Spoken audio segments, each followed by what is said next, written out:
Awesome. Well, yeah, and what I'm going to talk about isn't just selling. I actually put together like a list of all the different ways I can think of that you can actually monetize, I guess, your art so that you can actually make it, because that's what it's all about. That's what we all want to do, is make the art. So I am going to share screen and we're going to see if Google Forms or Google Sheets wants to cooperate with me, as I did this before and it didn't work, but um okay, gotta love it. It was there before. There it is. Okay, so let's see what happens when I run the slideshow. Oh, good. It's working so far. So oh, there it is. So yeah, I've been calling it, well, selling and making and selling what you love to make. I put on this beginning part my just a bunch of magnets is what those are, but you would never know. It's just a little slice of a millefiori cane.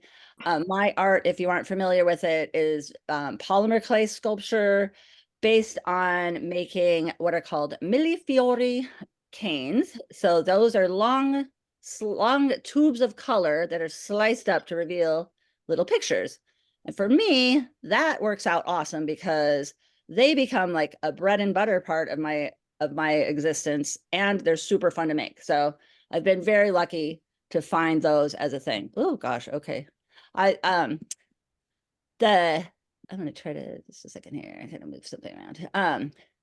Basically, my little quick backstory, I grew up in Wyoming, the state, and I was in 4-H and I had a sticker club. I made a sort of village in our basement. I was just like one of those kids that like always creating. I think I learned a lot about like just being adventurous and trying lots of new things in 4-H. So I give 4-H a lot of credit. My sticker club is kind of unknown. I don't even know if everybody knows about it. But I had 250 members from all over the world that I sent out I'll call it a zine now because that sounds cooler. But back in the day, I just called it a newsletter because I didn't know what a zine was, but I had access to a photocopier and I sent the sticker club out. And it was a great way for me to learn business skills because I didn't charge enough money and it barely hung on, but I learned a lot. But then in high school, I was like, I really love art. Obviously, it was obvious. And I thought, well, I need a real job. So how about I'll be an illustrator, like a children's book illustrator. So this over here is a picture I took just recently of one of my first full illustrated books that never got published, but I still have it in its original form. And in art school, I fully illustrated and made dummies of like probably at least 6 books that I sent out to every publisher and nothing happened. So my success though was the art school art fair where I made $1,000 in a day. And when your rent is only $100, that's a lot of money. And I was like, wow, I'd be able to make this work. So that's generally what I've done. I started showing in art centers and art fairs right out of art school, and that's been my gig pretty much. I put on here number D was also art reps. So early on, I did wholesale. I did a wholesale catalog order though. That is where I learned you don't want to repeat the same thing over and over and over again because you will go insane. So I learned from that to avoid anything that was a really, really repetitive. And then I've also done like, then of course, well, then the online world comes around and start selling online and teaching. That gets added into the mix. And as I go through, scrolling is, there we go. You'll see all these different ways that I've, figured out to make money. But my most important rule that I have realized over all these years of everything that I do is always find the way you love to sell. It's just as important as finding what you love to make. Finding a type of way to get your work out there, a type of way to bring in, monetize your art. If you love it, then you will do it. Like so many people I know try like the art fair scene and they hate it. They hate setting up their tent. They hate sitting and talking to people all day. They hate driving all over the country. They hate, but they still do it. And it's just like, how does that feed your soul? How does that feed your art? It doesn't. So for me, I love art fairs. The only thing I'm not loving is all the traveling. So I'm hoping to cut back, but it's still, I do love traveling and I'm always torn, but it'd be nice to stay home a little more. So that's my like rule. And really it came from when I was trying really hard to do more wholesale and I was forcing myself every day to try to call up stores and I could not get myself to do it because I hated it. Like cold calling was just like, ugh, not fun. So in that moment, it was like, I got to do what I love to do because otherwise I'm not going to do it. Mm. So I've from here on, so I kind of made a list, like all the different ways that I can think of to monetize art. And I think it would be interesting at this point too, if anybody wants to chime in, if you see a way that you have monetized art, because there's so many people here and you want to add to, I put a pros and cons on each one. If you want to chime in and say your pros or cons, please do. So as I said, art fairs, and I put in pop-up shops because you could, just be in person at a, a short little, it could be actually you could run a store too, could be a whole nother way. So, or run a gallery, something in person. The pro, of course, is you get to keep 100% of what comes in. Of course, you still have all your expenses, but there's really no limit. Nobody's saying, like, I mean, of course, you only can make so much art, but there's like it. If you can make enough art to keep up, you could bring in 100% of that income. And if you like traveling and you like to have those long weekends, that's a pro. But the cons can be this, opposite of that. Obviously, you're spending all your own money. You don't know, you could lose endless, you never know how much you'll lose. And you also have to come up with something that sells to the masses. You can see my art fair booth here. I have like large pieces, small pieces, all the way down to little tiny $12 pieces. I do magnets. So I have that like full range of pieces that sell. And sometimes I get really lucky and sell the bigger pieces, but mostly I bring them from show to show and, it's all the little pieces that sell. So I will chime in. yes, This please is do. Natalie. Yeah. This is Natalie. I've met Layl actually years ago at an art show. So I Huh? have done them. I am only high end. So when you guys are going to get into this, my cheapest price is $500 and I go up to 15,000. This is not always profitable for me. If I'm going to do an art show, I'm going to do indoors as well. Outside shows, you are climate to the weather and Mhm. fickleness of the people. So just be aware of that. Lail's got it perfect. I will say this. She's got the whole pricing gamut. So she's got something for everybody. So Mhm. just I want to give that to note to any of those fine Yeah. art artists. Yep. Yep. Yeah. And there's very few, although they're out there, there are some shows that you can only sell, that you will sell a lot of those high-end pieces, but everywhere I go, it's if you don't have the 50 and under, it's going to be really hard to really make it work. And those better higher end shows are super competitive to get into. And like, I mean, I've been doing this for 30 some years, and every year I get my rejection letter from Cherry Creek. And those of you that do art fairs know how that is. But wouldn't you say that the shows that are competitive to get into, that are the best shows, are also kind of the most expensive booth wise as well? Sometimes, yes, not always. Sometimes they're actually pretty average. I would say another rule of thumb for me is just because you're spending more money to do the show does not mean you're going to make more money. Because some of I these agree. been getting crazy money, and people think, oh well, if I spend $1,000, I'll make way more money, and I haven't never seen that correlation be the case, unfortunately, because it'd be nice. But yeah, sometimes you just have to try it and find out. And I always say from every show, you learn something. And sometimes the thing that you learn is never to do it again.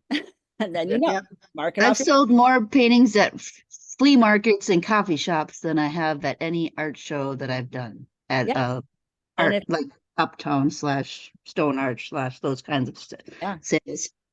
yeah, if it isn't a fit, you know it pretty soon. All right, so, oops, I knew I was going to scroll too fast. So my other go-to for me, as in my real ecosystem of the way my art life works, is showing at art centers, as in like short-term exhibitions. Sometimes it's a hospital.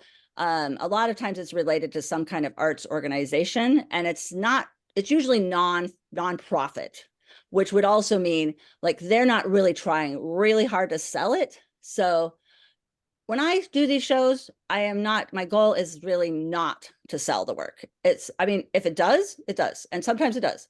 But for me, it feeds my soul and feeds my like creativity to have all this big wide open space that I can just fill up with my art. And so I can just like continually have lots of these shows.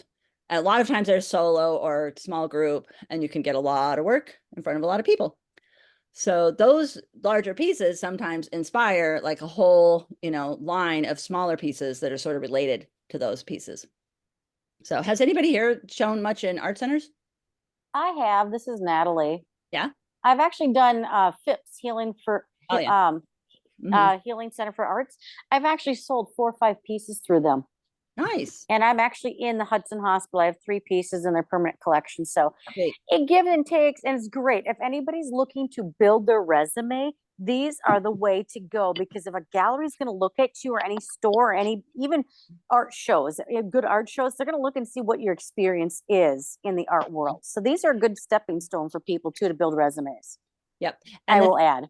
Yeah. And the thing you will not realize is, and I look for art centers everywhere I travel, there are so many more art centers here in the Minneapolis area and Wisconsin area, so many more than anywhere else. Even Chicago doesn't even have anywhere near the amount of art centers that are like this type of art center, where you can just put in an application. You don't have to be like friends with the curator or, these kind of things. It's just an application. At the very end of all this, I have some resources. And one thing I have is a spreadsheet of art centers, and I am happy to share that with people. So I'll have the link to that. I love art centers, and I have been showing at them since the very beginning, and I love it. It's so fun. And the people there, the people that you meet and the communities, they're just so grateful. So then we have online world. A lot of you have probably tried the online world, and there's this Becca Rand. Take a a class from Becca, who's on the call. So learn Etsy, of course, and online sales. There's not as much upfront cost. You can just get yourself out there. You just never know who's going to see your work. It's all over the world. I think that, the cons nowadays is just so many people are doing things, and how do you, get yourself in front of people? How do you shine, especially if you're something that's not very easy to Google, if you're something really unique, it's like a lot harder for somebody to just happen upon you. Etsy, at least for me, is a way to like, at least they do a lot of advertising. I mostly sell my silly millies, so my craft supplies, basically the little chunks of clay you can slice up. But I sell, I've sold larger pieces off of Etsy also. I should probably put more up there. There'd probably be more of a chance of selling them. The expenses for Etsy are really not that bad. 20 cents for 3 months or 4 months. Becca would know. But you pay 20 cents every time you post it. And then there's a percentage. And I would say just generally, it doesn't show up to me as like a huge expense compared to a lot of other things. I did the math once, Layl. It comes out to like 11%. 11%. Between all of the different fees and the credit card fee and all of that. Right. And it probably depends on like how expensive your piece is. Like, I raised my prices up just a little because I was like, 20 cents off if I used to sell them for $5.50. I'm like, 20 cents is a pretty high, So yeah, 11%-ish. That's good to know. So I even took a class from Becca during the pandemic to learn about advertising on Etsy, and I would highly recommend it. It's always good to find out more information. You learn something all the time. Where do you get those? Talking to Becca Rand, who I will have her her website on my Oh, okay. resources. I'm actually teaching a series for Dakota County libraries in March that are all free. So Cool. just check out the Dakota County Library website. They should all be up there. Sweet. And are those Zoom? Yeah.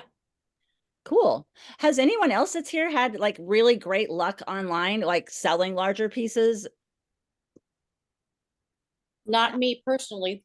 Yeah, it's tough. I think that for me, it's sort of, it happens after I go out and show my work in real life and people see it. And during the pandemic, I was really glad I had online sales, and I had a lot of commissions from people who had bought from me before because they, you know, could get a hold of me and see my website. Sometimes people just, I have a website that just doesn't have sales, but it's just my laylmcdill.com. And it's just lots of like ideas. A lot of the pieces are sold, but I tell people, you know, if you're interested in, say, a teapot, go and tell me which ones you like, and I'll make you one. So that has worked for me. Layl, can I interrupt for a second? Please do. I just wanted to throw in talking about online sales. So I'm a weird anomaly, but anyway, long story short is a couple years back, I was gonna post some stuff for like, I don't know, it was before Christmas. It was like in the fall, and I was posting a bunch of things I had made. So a bunch of cards and smaller $35 items, you know, like you said, like sort of the bread and butter type work. And so I was posting it, and I had a bunch of posts, you know, 50, 60 posts, I don't know, like a whole bunch of things, several different posts. And I was going to just stop there because I thought nobody's going to spend, because my larger works, for those of you who don't know me, my larger pieces are, I'm a painter predominantly at this point, and my larger works are 30 by 30 inches, and they're $1,900. And I thought, oh, I'll just throw them up there just for inspiration, just for fun, just so people can see them again, you know, whatever, right? I sold one. I sold one.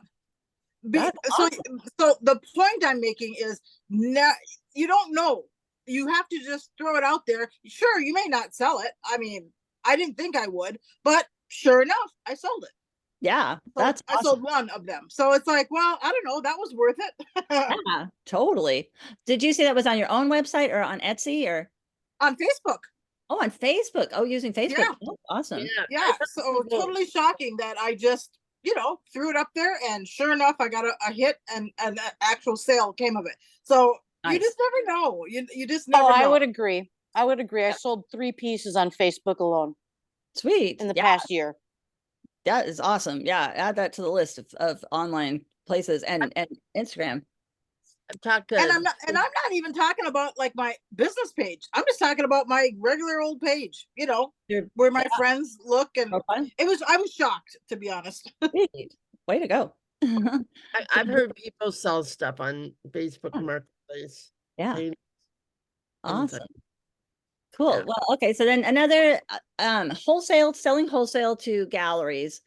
That's a lot harder to do these days. When I first started, I had 2 reps at one point. I think I had 3 for a little while that were out going to wholesale shows and, you know, placing orders and things. But I think these shops are a little harder to find, but people do it. If you know Doc 6 Pottery, Carrie Brooks that runs that, she goes to wholesale show after wholesale show, and she just cranks it out. You go to any gift shop all around the country, you can find their Doc 6 pottery. So like it's definitely a direction to go if you don't want to have to sit in a booth. If you want to get like large quantities of like kind of the same thing. I put my bracelets on here because I'm like, well, if there's anything, you know, that's sort of similar that, you know, kind of could mass produce, but, you know, keep it interesting. And, you know, of course, the expense is you're going to give 50% at least. Sometimes if they're going to be like, oh, we're going to order a whole bunch, we want even more of a deal. So, and if you have a rep, which are hard to find, they're going to take 15% of that 50%. So it gets chiseled down. And you might have to make, like, you kind of have to hone in, like, here's this type of work and here's this type of work, and I'm going to make multiples of this.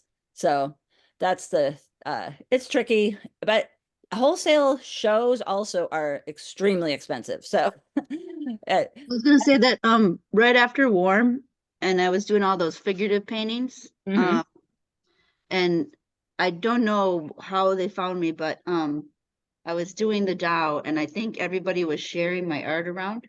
Uh-huh. And so then a gallery from Georgia who was doing hotels up here, Ah, they got me to make some paintings for them oh, to cool. wholesale it so they could then sell it back to this up here in this.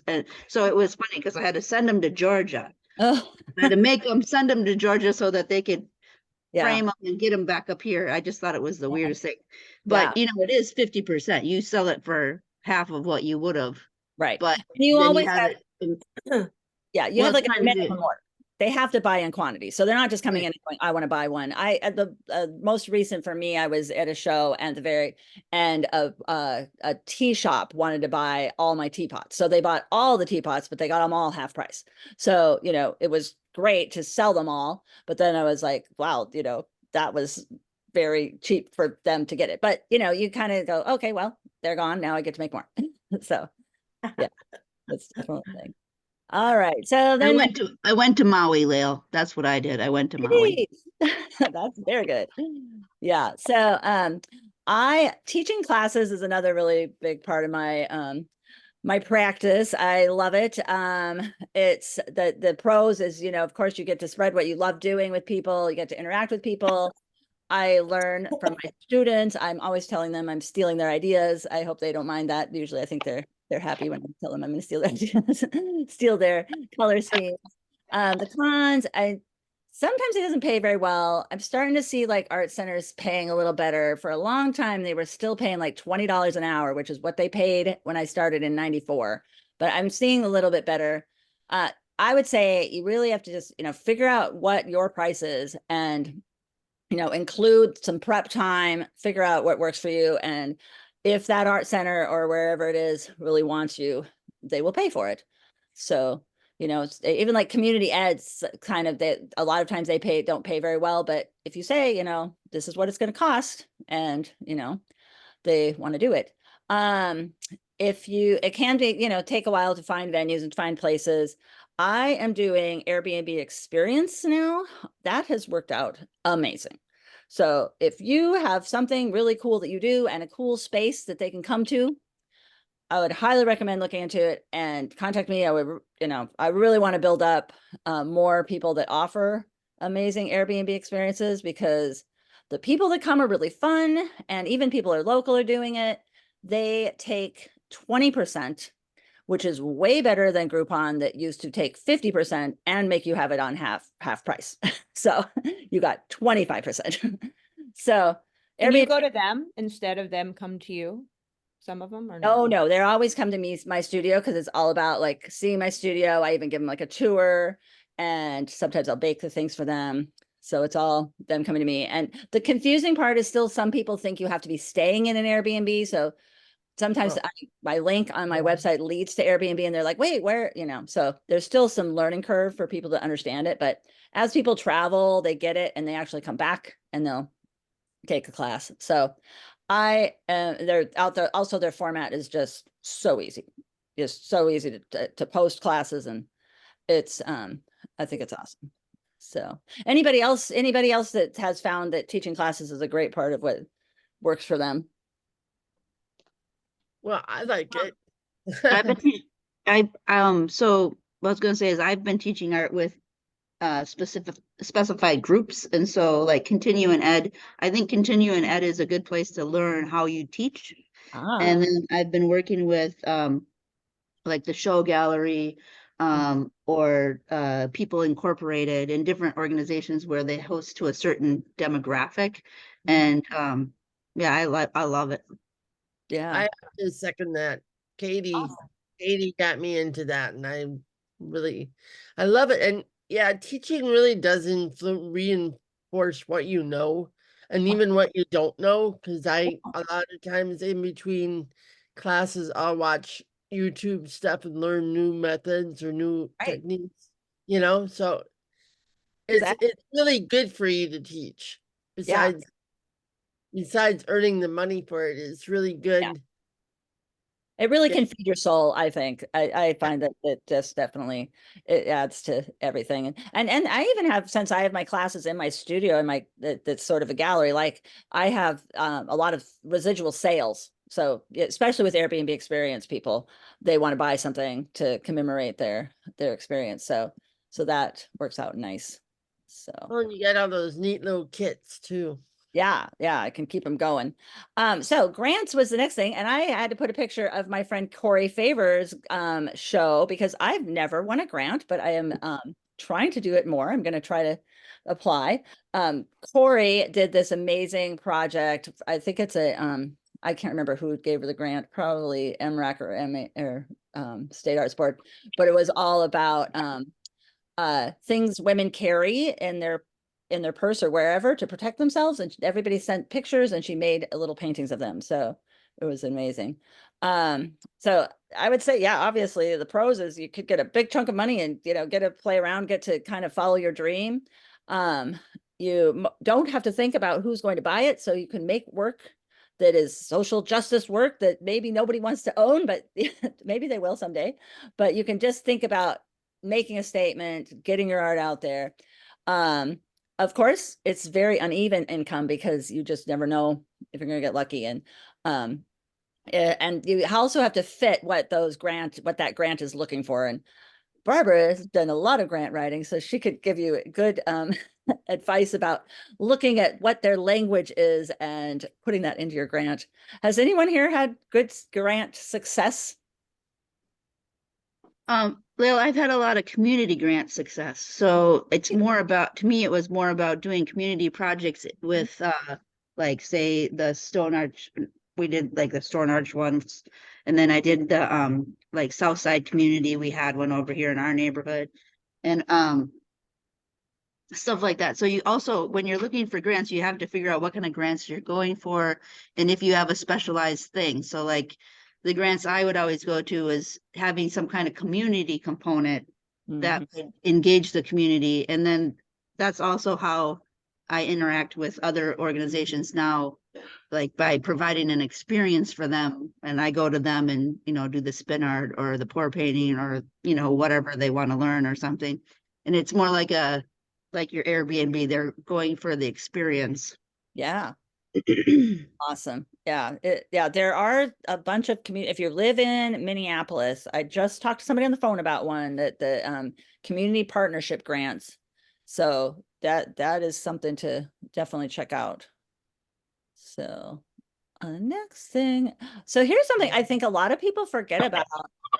And these are the leggings I posted on Zazzle during the pandemic. And I did buy myself one pair. I don't know where they went, but I have them. But it's Zazzle and Spoonflowers. Spoonflowers, one things Becca has done. I don't know if Susan Gainan is on. She used to do a lot of Zazzle. I never heard of it till she told me about it. And then wallpaper, Ingrid's here. So there's all these ways that your art can be sold in multiples and put out there.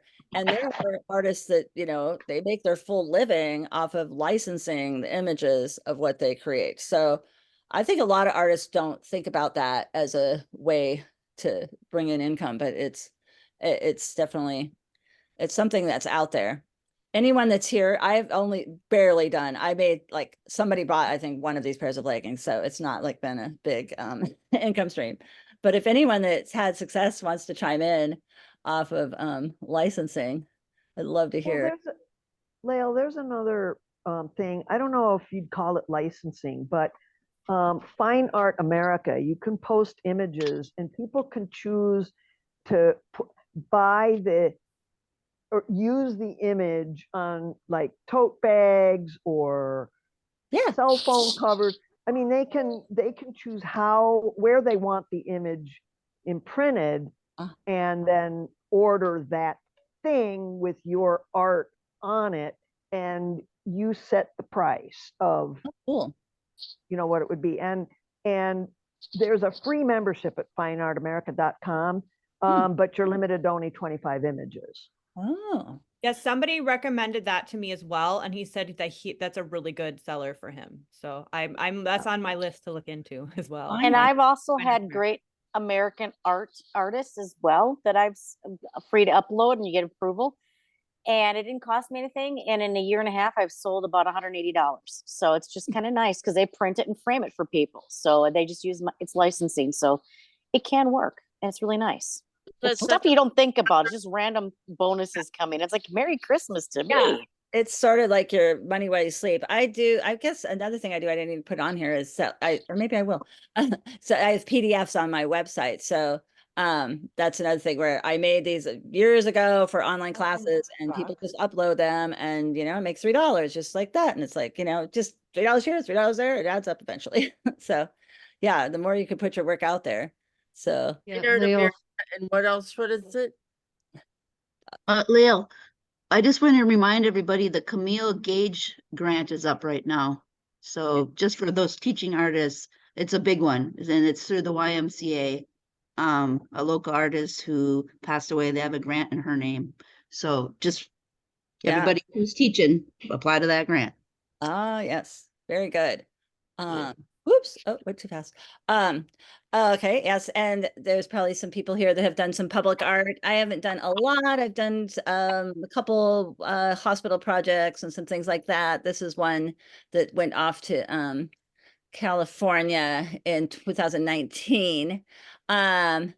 It's the best thing is, you've sold it when you're making it, and you can sometimes make, really big, very creative pieces. The cons, you're not the only one that's going to decide what the art's going to look like. So like there's been like, times where I've been like, I like this look, and then they've been like, no, you have to do this look. And so you have to, it's a, little bit of a created by committee sometimes.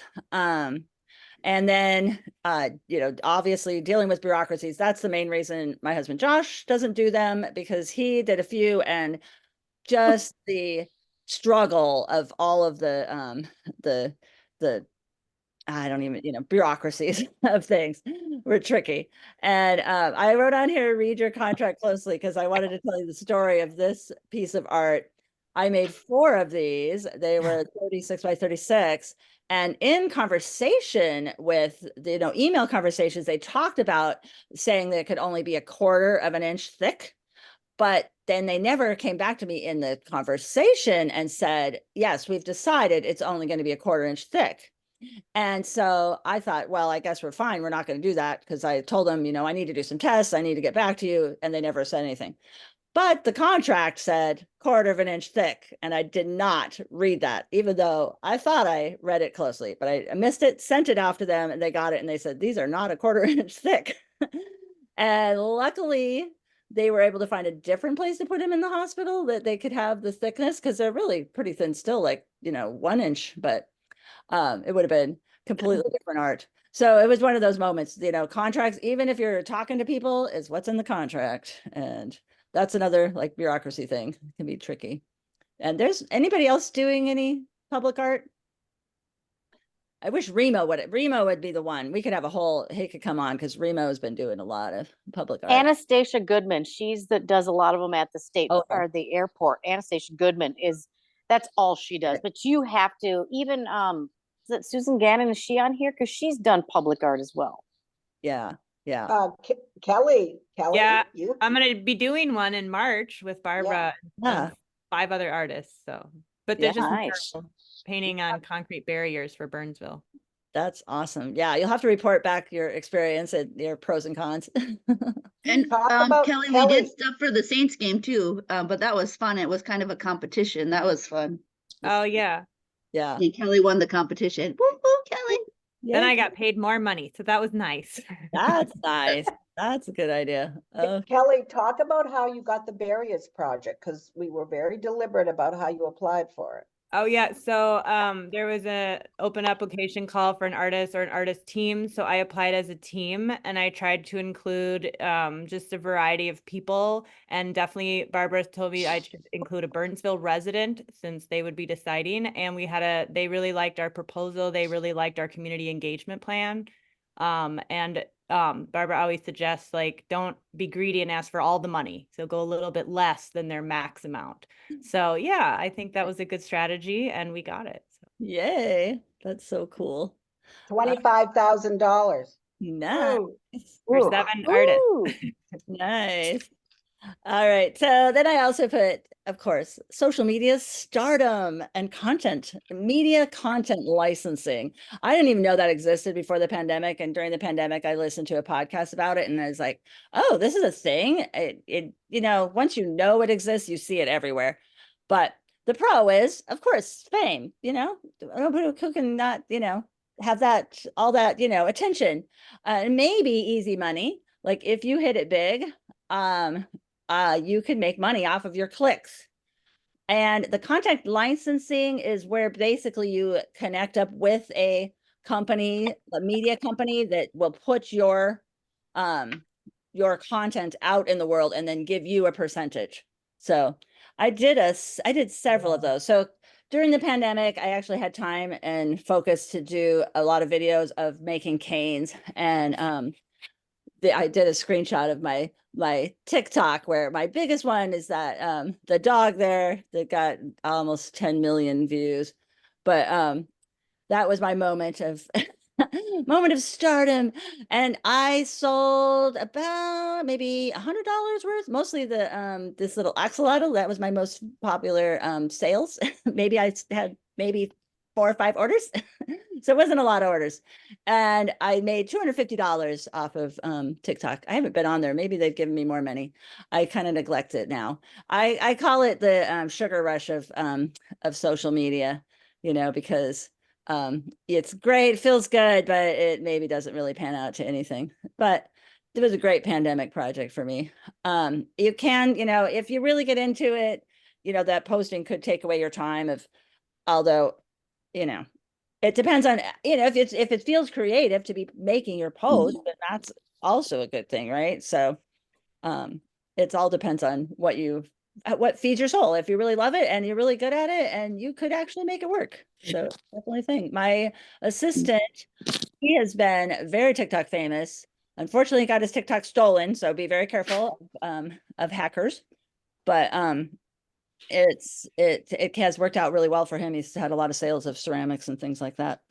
So anyone else have any social media bits of stardom?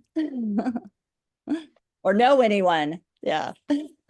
Not 10 million like you have, but I've done some just minor little videos that the reels went nuts with my photography. Nice. Where I've gotten like 10,000 views, which is a lot. Normally I get like 150. Yeah. I did do a Twitter one where I just posted a hashtag and I had over 15,000 people, and it was Chiba approving my art. So dogs, animals approving art is a good thing. Yeah. And just finding being a little bit quirky, being different than what you typically see. So right.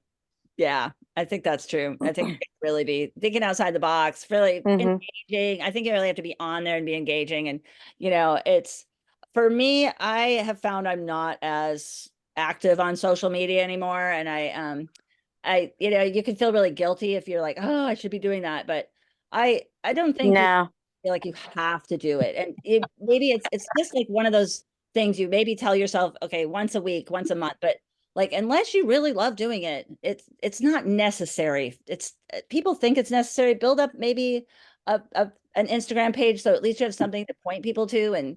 But if it's not feeding your soul, don't stress about it, is my main. Well, and there's a lot of social media out there. Snapchat, there's a bunch of other ones now. So just, if you're going to pick them, pick the ones that you're going to be at attentionally. Yeah. Yeah. That you'll spend time with and and feel good about, which is hard. I wrote, and so of course you could also, especially if you do use a medium that's very accessible to others, you could write books about it. The pro is, of course, you can really become well known for your medium, share what you love. It could be also great passive income. For me, I've never done this because I don't want to spend a lot of time on my computer creating a book. So it could take time away from your art, but it could also feed your art. This is a book by my friend Maureen Carlson, who's very, very famous for all of her books that she has done. She's done so many books, and it's definitely worked for her. And it's really awesome that she's, shared what she does with the world. If Susan was here, I don't know if Susan Gain is here. She's written some books. Oh yeah. Yeah. Yeah. Ton of So- them. Oh, and Kelly, you've done books, but maybe not this, not about your medium, but you've done illustrating. Yeah. Yeah. Yeah. So that's a definitely a thing. I met other ideas. This was a really odd way to make a little bit of money, but my art is downtown in a window. So there was a call for art on Hennepin, and just drove by it the other day, and it's always like, oh, look, there's my art. So did a watch for unusual calls that was cool. I didn't have to. I still own that teapot, but I made, I think, I don't know, 150. It wasn't a lot, but it was a little bit of money, and it's out there and it's being seen by people, so you never know what it'll lead to. But yeah, I'd love to hear anybody else's ways that they've, monetized and made it work for them. Hey, Layl. Yeah. Yep. Brenna here. Yeah. So, one of the ways that I have done, in the last few years as I'm retiring from doing shows, I did shows for like 35 years. And while I was doing shows, I gathered a wonderful, expansive email list that I would highly, highly recommend. Because now what I do is it used to be every month, and now it's, kind of more like every other month. I send out a newsletter. And so it's so targeted because these are the people who already love me, and so, and then I, whenever I go anywhere or, talk to people or randomly run into people, I add them. Yeah. So it's not growing exponentially like it used to, but I just can't say enough, and then I make it really personal. I, say news of the studio, and, then I show new work, and I always sell, sometimes a lot, and sometimes, not so much, but, it kind of depends on what I'm offering, but, I just can't say enough about. And plus then you get, I miss kind of that interaction with people. And so now I get some of that, through, Awesome. the response. So it's Yeah. great. That's so cool. Yeah, I found instead of doing a lot of social media, the one thing I do is my monthly newsletter. And that kind of gets me to do certain things like, okay, I'll go post on Etsy, or I'll post, I did doing a one of a kind piece on each newsletter. So it's like, this is your only chance, get this one thing, and, click an order.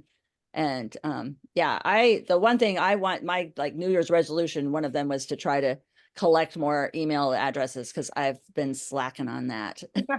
I've got to get a QR code. I think that's the key, because when you have the little sign up sheets, it's so hard to read people's handwriting. And so I haven't done it like in probably 5 years, had a sign up sheet. So I got You can do a QR code to sign up for emails? Yeah, if you just have it go to, I mean, I haven't done it yet, but if you have it go directly to like whatever part of your website where a person would sign up for the, Okay. so they would put it right in, they'd be typing it in, and, have them do it right point of purchase. Right there. So then you have it. Yes, I love that idea. Toying with the idea, like, should I maybe have like a little, here, you can have a little bead or a slice of a cane or something, like a little, if you sign up for the newsletter sort of thing. It was interesting over the years. If I just asked people, would you like to sign up for, for my contact list? It wasn't until I started doing a personal email where I say, I will send out a newsletter. And they're like, a newsletter. Okay. It really, it's weird, so, and then, to give them something. Yeah. Anyway. And just be conscious to not overdo it. I've got some people sending them to me weekly where I'm like, I'm done. Nope, not happening. Yeah. Although and have something to say, That's a really good point, to be respectful. Yeah. Exactly. Although, and you, Brenda, Erica Mock. She's an amazing artist that's out there all the time. And I had a conversation with her about how she is learning from online sales kind of some kind of process or classes she's taking, and they're encouraging sending out a lot of emails in, like, when you set up like an event, like a live sale, like she's going to have everything in her in a studio or something, and then just sell live. But so she'll send out a bunch of emails, and they're telling her to send a bunch, and the people you lose, it's okay. So I was like, oh, that's interesting. she's finding it working though really well. So and she also does amazing newsletters. She does. Yeah. Yeah. Just beautiful. Right? Yeah. Yes, and follow other artist newsletters, and yeah, like Brenna's, and I would highly recommend Brecca Rand's because she has great posts and great content, and yeah, you can learn a lot from other people's newsletters. What works? It's a very good way. Yeah. Anybody else? Any other ideas that they thought of while we're scrolling through? I have a couple of things. Great. Obviously I don't sell art since I'm not making art, but just based on prior jobs that I've had, have you ever considered doing an auction where you buy a chance to win your art? Because oftentimes you'll sell more tickets and you know, a $2 ticket is pretty cheap, but if you sell, you know, a couple hundred of them, that might work out well for you. We I've looked done that into for, yeah, It's- I've done that for nonprofits, Yeah, you gotta be fundraisers. careful. It actually, you can only do it for a nonprofit. And even when you do, you have to go through, it's like considered illegal gambling. Interesting. I know. The next, It's so one of those things. Yeah, I know. Seems like a great idea, but then like, yeah, it's, you know, you just have to figure out a way that people aren't actually buying it. And it is possible, but you have to, I think you have to have a nonprofit and you have to, some sign up for something. You have to, whatever the word I'm is. You need I'm a gonna send you license from the something city you're later. doing it in. Lael, do you Just do 'cause- Patreon or anything like that? Oh, that's another good idea. No, I don't, but I have heard of people doing it and and it was successful. So that can be a great way, especially if you're doing art that like people maybe can't afford this really because they're big and they're, you know, really impactful pieces that aren't going to be in a house. It might be something to do as a basically group effort, have people follow you and give them special content or whatever it is. Yeah. Anybody know anyone that has been successful on Patreon? Can you hear me? It's Mhm. Barbara. My daughter has been pestering me for years to do this for ACW. She makes a couple $1,000s a month, and it also drives sales of her book. So we could set up a program where we bought art from our artists, right? So then they could sell some art, and then that would be part of what the people who signed up for Patreon got. So it's been on my list. Yeah, so many things. Somebody jump in there and do it. Yeah, exactly. I had a thought maybe you could look into it and see if it could be connected to the new the update of swap and barter. Ah, Great idea. Great idea. fun. Yeah, I looked at it last year, but I didn't think we were ready for it yet. Yeah, maybe we are. Well, we just don't have one more scrid of an inch to put on our list, do we, Miss Kelly? We just need some people to do it. Hey, Yeah, that's all we need. Yeah. That's I all also we wanted to give a time check. We've got 3 minutes till 7. okay. I just wanted, Angie, was there one other thing you wanted to say? There was, and it was just to make it easy for people to give you their money. It used to be that everybody took PayPal. Now there's Venmo, there's Cash App, there's all kinds of ways for people to give you their money. And I don't know how many you participate in, but Right. and then also on security, use a passphrase, don't use a password. That was all. Use a password, because yeah, so you don't lose things. All right. Well, okay. And mine might go over. I kind of knew this would happen. So if you have to leave, it's okay. I got through all the, you know, ways to sell. And now I'm just going to lay out some advice from, you know, you can't learn everything in an hour, but just the general concept, of course, to study your market, figure out who your customer is, all those things. And are they shopping where you're selling? You know, go and check out places to see if it fits, if it's the right mode. And this is, you know, the kind of the crux of this whole talk too is, you know, don't make yourself produce something that's just like torture to produce over and over again. So if you're coming up with like a product line of something, you're like, I'm going to make a bunch of these, like make sure you've given yourself like fun parameters that you can play with, you know, like I was telling you about that wholesale order that for the catalog, it was literally the exact same pattern of fabric over and over and over again, like 350 of them. Just gets, you know, just set things up so you are actually can keep evolving and having fun. And then if it feels really, you know, boring and you're tired of making them, whatever that product is, just go ahead and stop. I learned this early on and I would just say, I am out. There's no more. Sorry, I'm not making anymore. You're out of luck. And then that also just feeds that like, oh, this art isn't forever. Maybe do limited editions then. Exactly, right. And everything really is a limited edition, because if it's an original piece of art, someday you're going to die and you're not going to be making it anymore. So that is a fact. Sorry to remind me. No, it's true. It's true. I bought a mug from an artist at an art fair, and I said, I'm going to buy another one next year. He passed away, and I still look at that mug and so regret that I didn't buy two. So, we want our customers to feel that way too. I also, if there's a design that you don't like making anymore, there might be a way to sell it to someone, or let somebody just take that design. I did that. There was a design I was doing early on and I hated it. I mean, I loved doing it, but I was done. And I noticed another artist doing that same design.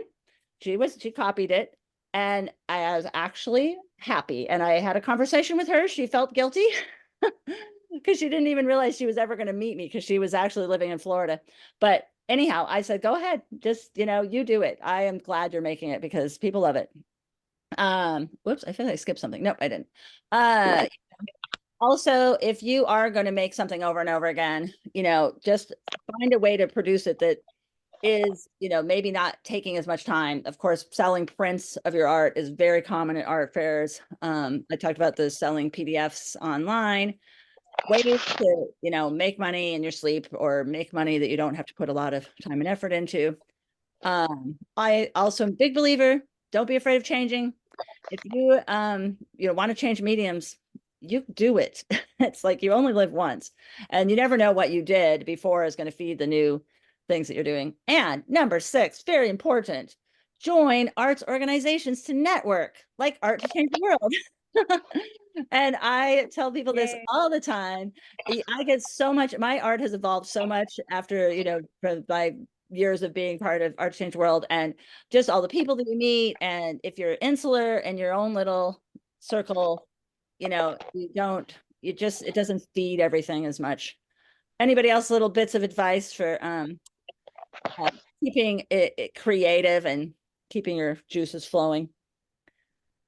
You could keep it in mind. I'll just try to go through the next one. We can kind of circle back around because I'm almost done. I just have my general also advice for how to make a living as off your art. Number one thing for me starting out was that I had a mentor. And so find someone that's making money the way you want to make money off of art or monetizing art, and go to them and ask them if they will give you, 2 hours for taking them out to lunch, or ask them if they want to be like a long-term mentor that, you would pay. It's not unusual to pay a mentor. That person has gotten to that point and all that information, trade art, do whatever. It's mentoring, having a mentor, it's huge all around. And of course, be ready to ride the roller coaster, because even after 30 years, I never know what's going to happen next. So it's, anybody that's been doing this for a long time knows it's a roller coaster ride, and Yes, it's it always going is. to go up again, even when you're going down. And, Yeah. Oh, good. yeah, think long term. I will never forget the winter that, like, our taxes came back like really bad. We owed money and we shouldn't have, and all this stuff. And it was when this down moments. And that's when I just kind of had this, like, I'm going to lay out my whole summer and guesstimate how much money I would make at each art fair, and think of the whole year or whole 6 months. And I tell myself that all the time. Whenever things are kind of low, I'm like, think long term. Get all the way to the year. It's going to work out. Number 4, I always recommend get a financial advisor. People don't realize financial advisors are free. Whatever they take from you, you don't even see it. It's a very small percentage. And we have received so much good information from our financial advisor. And if you're looking for a financial advisor, I can recommend a really awesome one. Just send me an email. Doesn't matter how old you are. We got our first financial advisor when we were probably just in our 20s still, like 27, 28. So it's huge. And I'm amazed that people can go through life without it. It's very. One thing I have to say about that is, when you're considering someone as your financial advisor, make sure that they know something about the tax laws. because I had a financial advisor who didn't know enough about it, and I got stuck Ugh. in something for another 5 years because the tax implications of getting out of it would have been ruinous. So I switched to a person who is both a certified financial advisor and a CPA. Smart. Yeah. So they don't necessarily have to be an actual CPA, but kind of vet them as to how well versed they are, or if they have somebody to consult with before they make recommendations, because it cost me big. Yeah, it's very, and they should know everything that you put your money in. They should tell you right up front what the implications are if you take it out early, and that should be a huge part of the conversation. Yeah. Well, it wasn't that I was taking it out early. It was the end of the contract, but it was age determined. So because I wasn't old enough to get it out without tax bite. Oh, wow. Yeah. I Things got are complicated. Stuck. Yeah. Yeah. That's why you have a financial advisor, because things are complicated. Yeah. Where am I? Whoops. Did I do this one already? Yes, I did. I'm going the wrong way. Little more bits. Obviously be patient, but somebody said this to me a long time ago, that there's an audience for everything. Just might take a while to find that person. And that is so true. And you see that turkey there that I made that turkey and thought, oh, who's ever going to buy a crazy turkey with a Ferris wheel on its tail and all this stuff? And I sold it just this last fall. I only made it a year ago. So you're like, I didn't think anybody would ever buy it, but I made it because it's fun. There's something for everyone. So, you just have to keep searching for where that market is, and it'll be there. And then, looking for passive income. I always kind of feel a little like, really, the thing that worked for Josh and I huge was that we owned a duplex. We got a duplex early on. Yeah, property. That's huge. And sometimes I feel bad saying that, and I can't really, can I give that advice to people these days? But our assistant that works for us just bought a duplex, and she's an artist. So I'm like, it is still out there. Duplexes, any kind of passive income, something that can hold you over when things aren't really like, when you're riding the roller coaster, when you have something like that, it can be very big deal. Yeah. Yeah. If you want to have the hassles of being a landlord. Right. Then you have the hassles of being a landlord. Exactly. So the other thing is, yes, of course, save like crazy when you can. And because it is a roller coaster, and that's why your financial advisor is really great. So that's been very huge for us. Josh and I would not own our building if we hadn't set ourselves onto very, very strict saving plans early on. So it's sometimes hard. It's hard to know when to save and when to invest in your business too, because sometimes those expenses that you invest in your business are also huge. That is a way of saving in a lot of ways. So don't be afraid. Well, and another thing too is you may have to have consistent income. So a part-time job, Menards, Target, coffee shop, where you could have some flexibility. I mean, I currently have 3 jobs, so. Yeah. Yeah. And sometimes, that some people really thrive off of, whatever their part-time job is, their like muse. It's a break. Yeah. It could be your break. It can be way you get ideas, so many people are waiters and waitresses, and I'm sure there's just like so many ideas that come out of that. And I think you have to, you always think about your own risk tolerance, like, can I, handle not having, anything that's for sure coming in, and do I have to, or do I need to have that? So, you find that out by kind of just trying different things. This is my last one.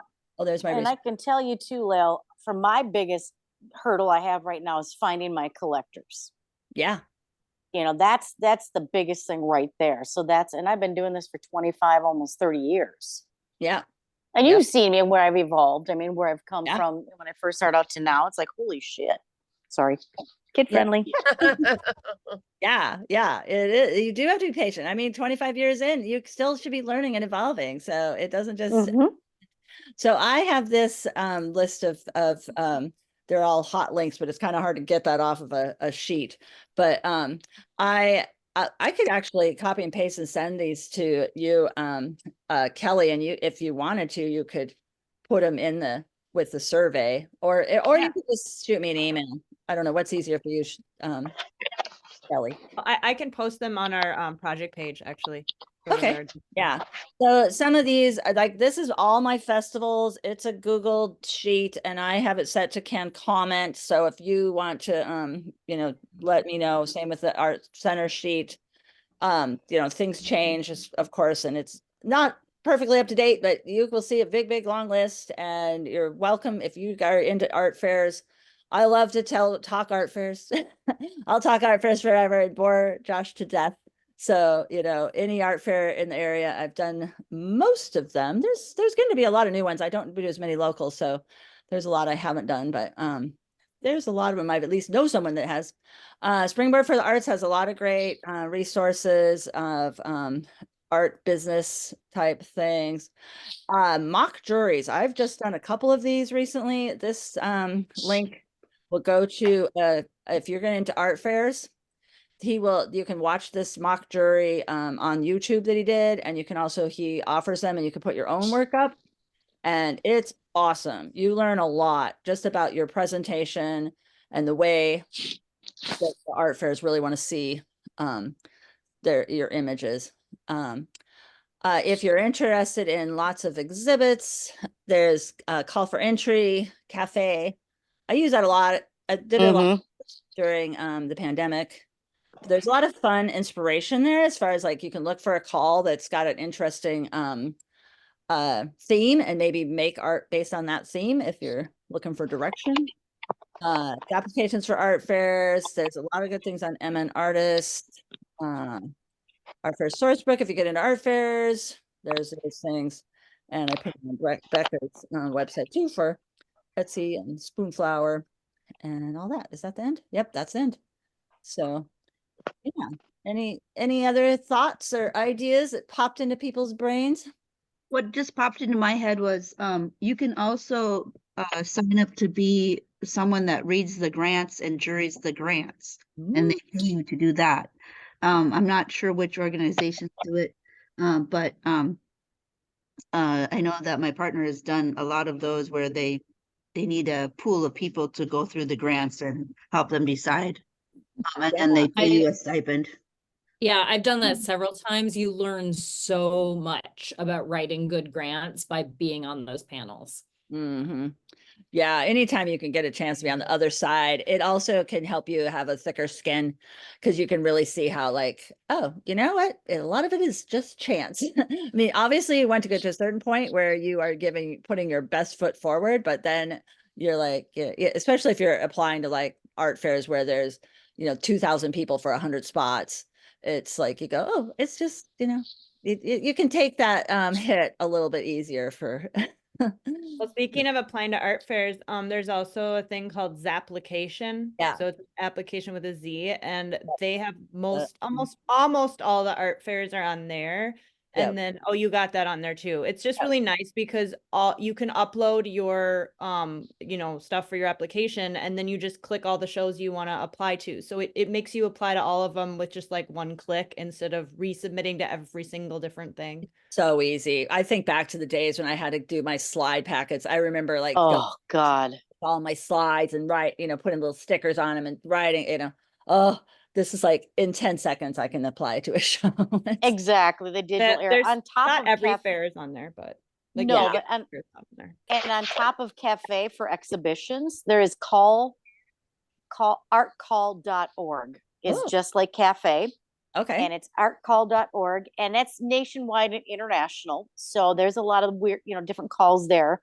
And you can create a profile for free. So that one I use as well. And I'm going nationally. I send stuff all over the place. Yeah. Yeah. Applying, I could have put that as a whole nother thing because some people can just make a living off of, applying to shows and winning awards because there can be really great awards. And, it is expensive to ship it. And, if it doesn't sell, you have to ship it back. And that can be. Yeah, it depends on, the price range that you have and the weight. Yeah. What was the other one I was going to mention too? All right. I forgot. Yeah. There's a couple other, what is the other one? There's something with a J. Can't think of it. Jury something. Oh, juried services or juriedart.com or something. Yeah, something like that. Yeah, and there's several other they keep kind of popping up, but there's a lot of resources out there. I was gonna say I'm part of something. I haven't really actually done anything with it, but there was something called lessons.com where you could teach, you can put your classes online when people will contact you and you'll go to them. Oh yeah.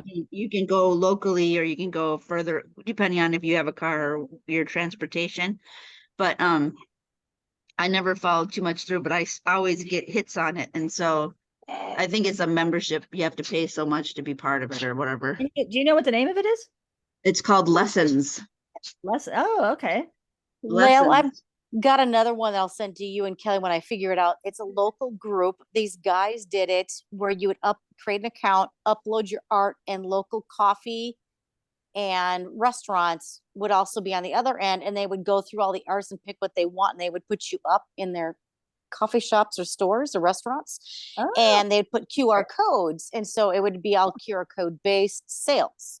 So I've got to find that, and I will share that with you guys because I think that's a great.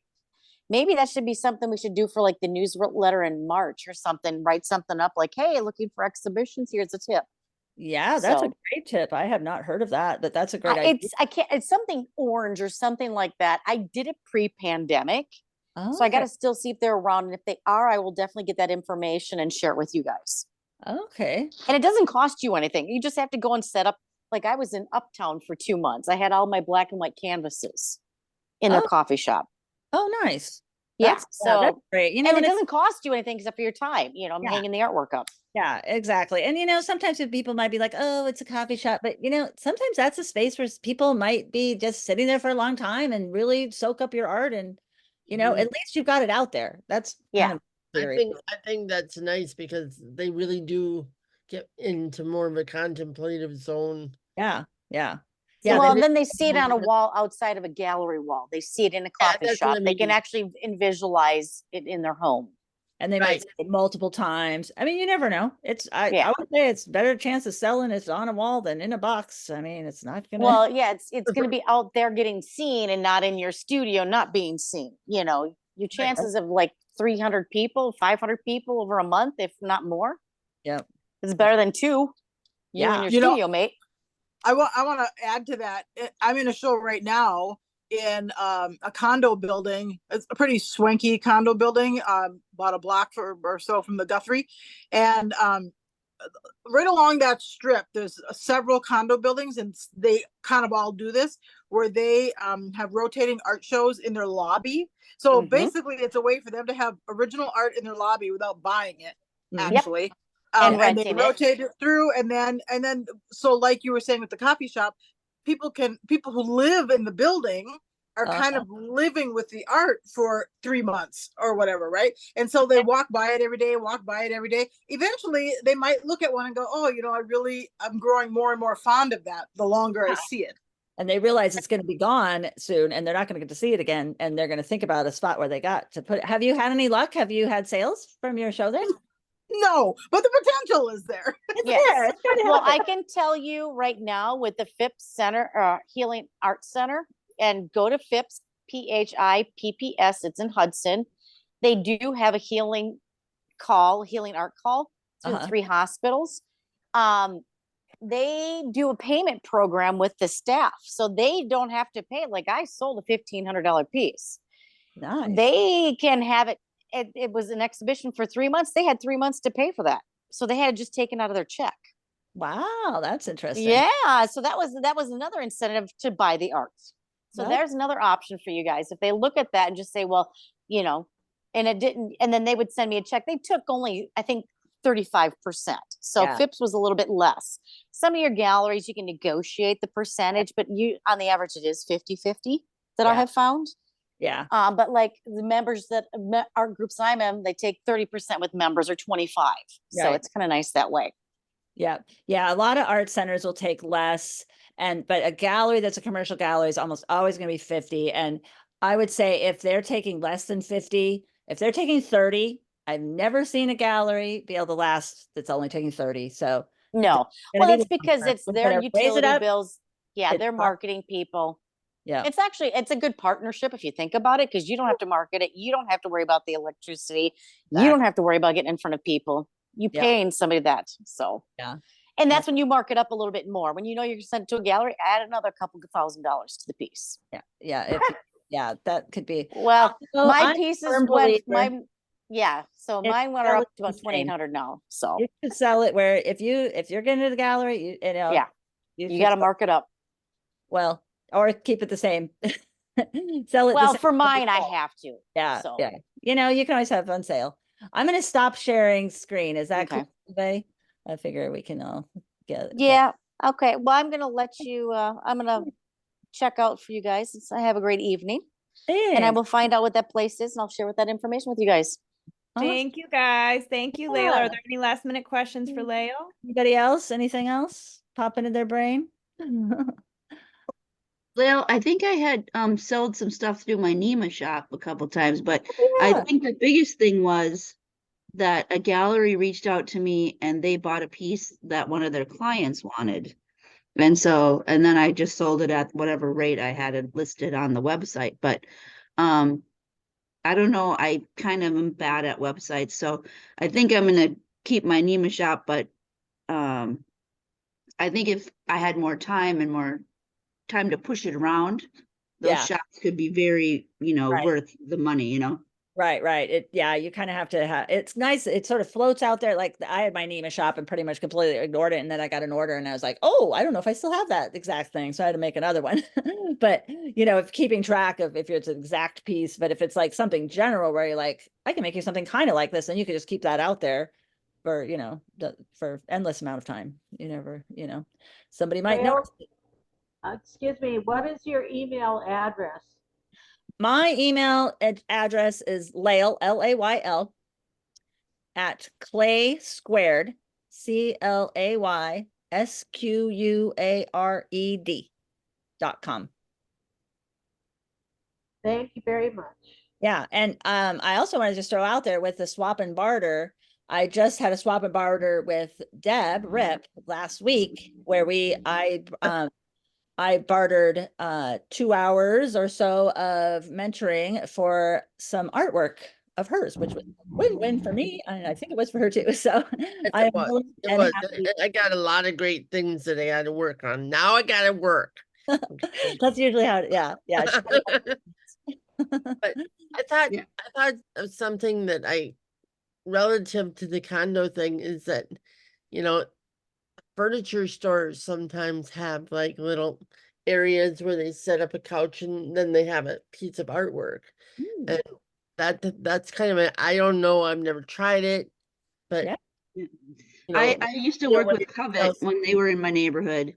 Covet was they did mid-century modern. She doesn't have a store she has a store in Northeast now, but it's over in that where the Continental Clay is. But yeah, she will always have art paired with her furniture and different things she's selling. And I had great success with that mid-century modern kind of aesthetic. it was in the okay. We'll have to Also- talk. Yeah. I was gonna say also, if you know a realtor who needs to like stage open houses, that would be another way. A lot of times it's that's a situation where it's not what you know, it's who you know. But I mean, if you know any realtors who need some art to stage a home, I mean that's another idea or thought. And the other one that I had, oh, it's gone. Realtors and another one. Oh, it'll come back. Go on, move on. I have art in a bed and breakfast, so that's pretty cool. It's called House of Heart with art in it. Layla, you can stop the recording now. I think we are sure. ready. Yeah. Well, although people are still coming up with ideas, but yeah, it probably does kind of. Yeah. Thank you, Lael, for the Ortana thing.